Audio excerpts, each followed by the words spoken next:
tudo bem? Bom, o filósofo que eu quero tratar hoje é um filósofo inglês, John Locke. Bom, John Locke é um filósofo da transição entre os séculos 17 e 18 e é um pensador que é considerado como o pai do liberalismo. Para discussão a respeito desse filósofo, eu vou pautar a minha fala a partir de uma obra dele, que é Dois Tratados sobre o Governo, do século 17. Nessa obra, especificamente, ele vai discutir sobre como a política, o contrato social se efetivam a partir da natureza humana. Ele segue aquela dinâmica, portanto, entre um estado natural e a transição do estado de natureza para um estado de uma vida civil, né? Bom, começar pela obra Dois Tratados sobre o Governo, uma obra do século XVII, em que ele vai dividir, por serem dois tratados, evidentemente, duas análises. A primeira delas, o primeiro tratado, é uma crítica contundente que ele faz ao patriarcalismo, atacando diretamente a monarquia inglesa, né? Para ele, essa centralização do poder, principalmente baseada no direito divino do governo, é um processo que contradiz aquilo que se entende por política. Afinal, para ele, política, governo, contrato social são criações artificiais e humanas. É no segundo tratado que vai haver a centralidade, de fato, da obra, porque ali ele começa pela discussão a respeito da natureza humana e, a partir dela, ele desdobra todo o contrato social. Bom, começando pela natureza humana. Para John Locke, a natureza humana ela é bem diferente daquilo que era concebido, por exemplo, por Thomas Hobbes, que concebia o homem como lobo do homem, numa relação conflituosa, de guerra de todos contra todos. No caso da filosofia de John Locke, o humano no estado de natureza, ele vivia pacificamente. E por que essa paz? Por que pacífico, né, essa relação? Basicamente porque ele detinha de duas condições, que era a liberdade e a própria igualdade. Para ele, o fato de sermos livres e iguais nos garantiria efetivamente o fato de a gente não poder, necessariamente a partir daí, viver em conflito. Okay? Bom, uma vez que a gente vivia nessa condição, ele faz uma explicação a respeito de como havia essa relação entre o humano e como que o humano se relaciona com o mundo, né? E aí, para ele, funciona assim, ó, o mundo é uma propriedade natural, comum a todos, né? Enfim, a todos os humanos. E, basicamente, cada um poderia ter o direito de se apropriar de uma parcela desse mundo natural, artificializando-o, portanto, por meio do trabalho. Por quê?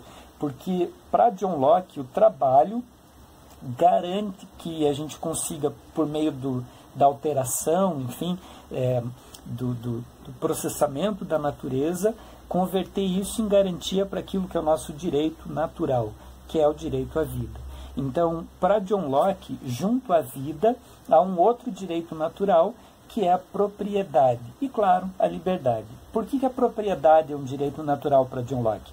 Porque, para ele, na medida em que a gente se apropria do mundo natural, pelo menos de uma parcela dele, e a gente consegue trabalhar nesse mundo natural, é assim que efetivamente a gente garante a nossa própria vida. É como se não houvesse a possibilidade de a gente viver se a gente não tem essa possibilidade de propriedade. Ela começa sobre a nossa própria vida, aquilo que os outros pensadores, filósofos contemporâneos chamavam de autopreservação.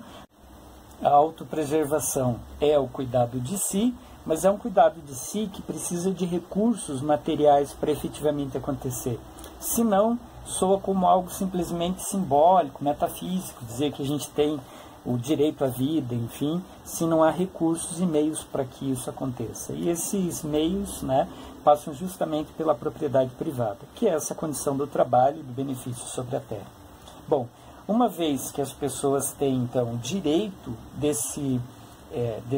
dessa parcela do mundo natural, né, uma vez que há a possibilidade de se apropriar desse mundo, então há uma situação de que as pessoas, por meio dessa relação com o lugar, com o ambiente, enfim, passaram a produzir recursos para a própria sobrevivência. Só que aí aconteceu um problema. Para John Locke, com a introdução do ouro e do comércio, começou a haver uma disparidade naquilo que se produz para sobreviver, daquilo que se produz de modo desproporcional e que acabou se convertendo em riqueza. Portanto, essa disparidade fez com que uma série de pessoas que ainda não haviam se apropriado, por exemplo, da terra, para poder garantir a própria sobrevivência, precisassem de um auxílio de uma força maior. E é aí que nasce o contrato social.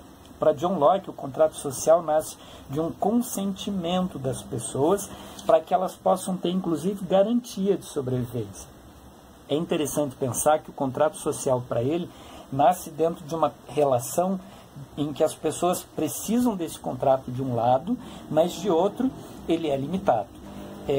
Aqui, inclusive, reside a ideia central de o porquê que John Locke é considerado o pai do liberalismo.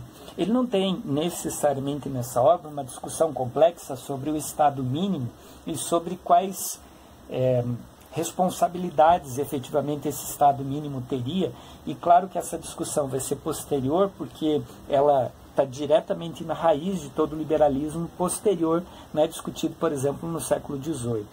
Para John Locke, a questão do Estado liberalista começa a partir de um indivíduo liberalista, porque esse indivíduo liberal é um indivíduo responsável primeiro por si mesmo. E essa responsabilidade traz à tona também um limite do próprio Estado. Afinal, para John Locke, se o Estado não cumpre o contrato, que parte dessa proteção do indivíduo para que ele tenha condições para trabalhar e, portanto, para sobreviver, se o Estado não faz isso, o Estado deixa de ter função. E se o Estado não tem função, basicamente a gente tem a diluição do próprio contrato e a abertura do direito da revolta. Para John Locke, há o direito oficial da revolta, algo que, por exemplo, para Hobbes era absolutamente negado, né? Impossível, afinal, para Hobbes havia a necessidade da centralização do poder. Já para John Locke, não. Em John Locke a gente tem um contrato que se efetiva mediante uma cláusula, que é justamente a garantia da manutenção dessa propriedade privada, da vida e do direito natural. Essa condição de um Estado liberal, ele está, sobretudo, fundado sobre a restrição, né, da função do Estado à própria garantia dos direitos naturais. Então, caberia ao Estado garantir só aquilo que está pautado diretamente na condição da própria natureza humana.